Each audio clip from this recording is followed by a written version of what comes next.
అందరికీ నమస్కారం. రోమన్నామ సంవత్సర ఉగాది శుభాకాంక్షలు.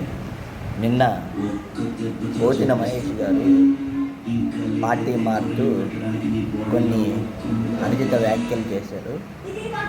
దానికి జనసేన పార్టీ కార్యకర్తగా నేను భోజన మహేష్ గారిని గౌరవంతోనే ఒక రెండు ముఖ్యమైన విషయాలు అడగాలనుకుంటున్నాను.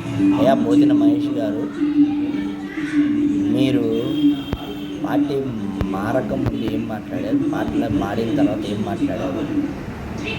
ఒక 2 రోజుల క్రితము కార్యకర్తల సమావేశంలో మనము జనసేనలో ఉంటేనే మనందరి గౌరవం, మనకు ఒక విలువ ఉంటుంది అని చెప్పారు.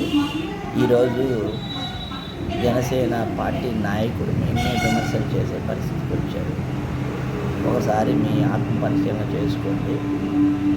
ఇంకొకటి, 2019లో మిమ్మల్ని ఎమ్మెల్యే అభ్యర్థిగా నిలబెట్టి మీరు ఎన్ని ఓట్లు సంపాదించారు?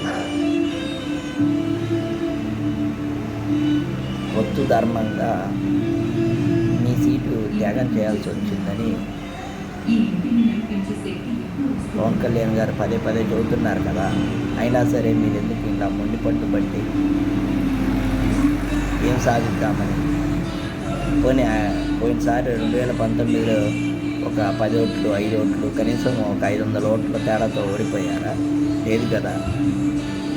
మీరు లక్షల ఓట్ల మెజార్టీతో ఓడిపోయారు. అలాంటప్పుడు నెక్స్ట్ టైం ఎలా గెలుస్తారనుకుంటున్నారు? పోనీ సరే, ప్రతి రాజకీయంలోకి వచ్చే ప్రతి ఒక్కరి లక్ష్యం ఒక పదవి. ఆ పదవి ఇస్తానంటున్నారు కదా.